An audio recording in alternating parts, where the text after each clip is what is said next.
کے سامنے انکار کر دیا اور کہا میں تیرے رب کی رضا کے واسطے کئی ہزار گائیں، بکریاں اور اونٹوں کی قربانی دیتا ہوں۔ تم اپنے پروردگار سے کہہ دو کہ وہ مجھ سے انتقام نہ لے۔ حضرت ابراہیم علیہ السلام نے فرمایا کہ ایمان کے بغیر قربانیاں قبول نہیں ہوتیں۔ آخر کار حضرت ابراہیم علیہ السلام نے فرمایا اتنی بڑی بادشاہی خدا نے تجھے دی اور مجھے خدا نے تیرے واسطے نبی بنا کر بھیجا، مجھے آگ سے بچا کر ایک معجزہ تجھے دکھایا، مگر پھر بھی تو نے کفر سے باز نہیں آیا۔ اے نمرود، جس بادشاہی اور طاقت پر تو مغرور ہوتا ہے، اس کو ختم کرنے کے لیے میرا پروردگار کا ادنا سا لشکر ہی کافی ہے۔ نمرود نے کہا دنیا میں میرے علاوہ کوئی بادشاہ نہیں اور میری بارگاہ کے علاوہ کوئی بارگاہ نہیں۔ اگر آسمان کے بادشاہ کی فوج ہے تو اسے کہہ دو کہ مجھ پر اپنی فوج مسلط کر دے، میری حشمت اور لڑائی کا تماشا کرے۔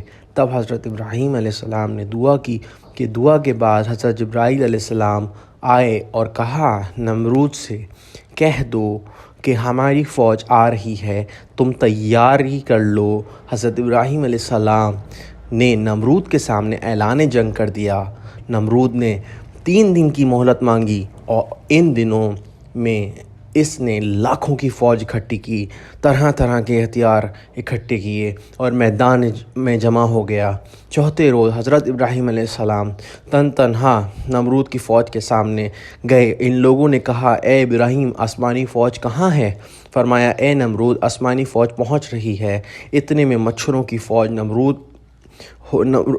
نمودار ہوئی، جس کی وجہ سے آفتاب کی روشنی چھپ گئی، آسمان پر اندھیرا چھا گیا۔ نمرود نے اعلان کر دیا اپنے فوجیوں کو کہ نعرہ بجاؤ، لیکن مچھروں کی آواز لوگوں کے کانوں میں پہنچی تو لوگوں کی ہوش اڑ گئے، چھوٹا بڑا ہیبت اعلیٰ سے ڈر گیا۔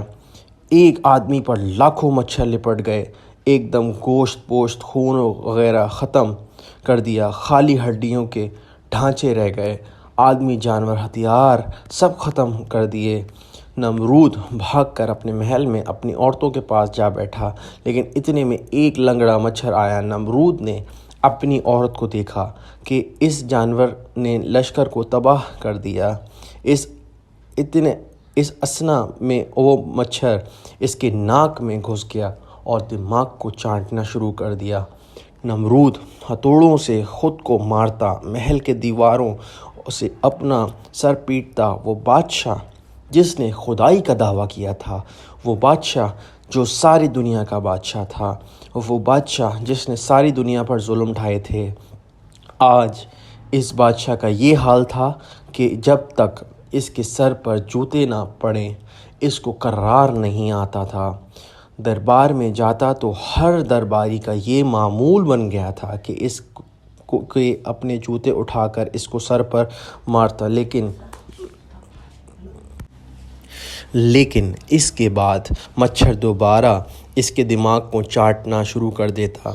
یہ چیختا چلاتا محل کی دیواروں سے اپنا سر پیٹتا، ہتھوڑوں سے اپنے سر کو پیٹتا، لیکن قرار نہ آتا۔ آخر 40 دنوں تک اس عذاب میں رہنے کے بعد اس کی موت ہو گئی اور وہ جہنم رسید ہو گیا۔